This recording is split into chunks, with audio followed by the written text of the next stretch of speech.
আমরা ইসলাম মানছি জামাত ছাড়া বা ইমারত ছাড়া, অথচ ইমারত ছাড়া জামাত হয় না, আর জামাত হয় না ইমারত ছাড়া, ইমারত হয় না আনুগত্য ছাড়া, যা আল্লাহ রাসূল স্পষ্ট করে দিয়েছেন। এই হাদিসে, যে হাদিসটি আবু হুরায়রা রাদিয়াল্লাহু আনহু থেকে বর্ণিত হয়েছে, এই হাদিসটি মওকুফ সূত্রে বর্ণিত হয়েছে।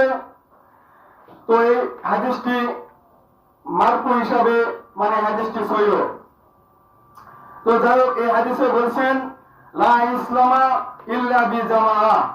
লা মানে এখানে সর্বপ্রথম বলা হয়েছে লা নেই, লা ইসলামা ইসলাম নেই, ইল্লা বিজামাআ জামাত ছাড়া।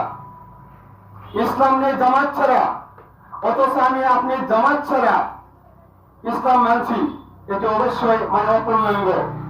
পরিপূর্ণ তখনই হবে যখন জামাতবদ্ধভাবে আমি আপনি একজন সারি ইমারত অর্থাৎ একজন আমিরের নেতৃত্বে ইসলামকে মানব, তখনই সঠিকভাবে ইসলাম মানা হবে ইনশাআল্লাহ।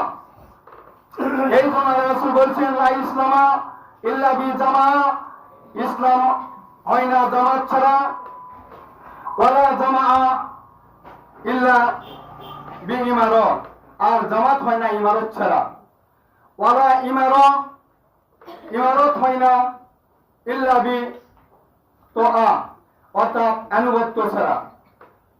আল্লাহ রাসূল বলছেন ইসলাম হয় না জামাত ছাড়া, জামাত হয় না ইমারত ছাড়া, ইমারত হয় না আনুগত্য ছাড়া।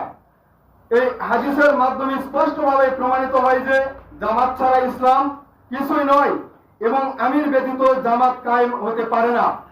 অর্থাৎ জামাত কায়েম করতে হলে অবশ্যই একজন আমির নির্ধারণ করতেই হবে, তবেই না জামাত মানে প্রতিষ্ঠিত হবে।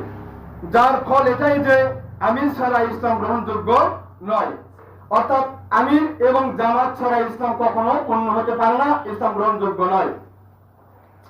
কেননা আমির ছাড়া মানুষ বলগাহীন হয়ে নিজের প্রবৃত্তির গোলামি করে ওই শয়তানির পথে চলতে শুরু করে, এবং সবাই দলে দলে বিভক্ত হয়ে যাবে, ঐক্য শৃঙ্খলা কায়েম থাকবে না। অর্থাৎ একজন সারি ইমারত আমিরের নেতৃত্ব ছাড়া, জামাত ছাড়া মানুষ বলগাহীন পশুর ন্যায় হয়ে যাবে, এবং তারা কি করবে মানে প্রবৃত্তির অনুসরণ করবে, শয়তানির পথে চলবে, আর এই ক্ষেত্রে ঐক্য মানে সুশৃঙ্খলা থাকে না। আর এটাই হলো জাহেলিয়াত, যা ইসলামের বিপরীত। অর্থাৎ ইসলামের বিপরীত হচ্ছে জাহেলিয়াত।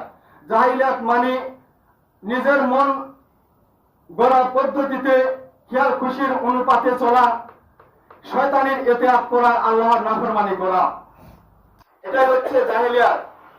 এই জাহেলিয়াত থেকে বাঁচার জন্য অবশ্যই আমাকে আপনাকে অবশ্যই জামাতবদ্ধভাবে জীবন যাপন করতে হবে একজন সারি ইমারতের আমিরকে নির্ধারণের মাধ্যমে ইনশাআল্লাহ।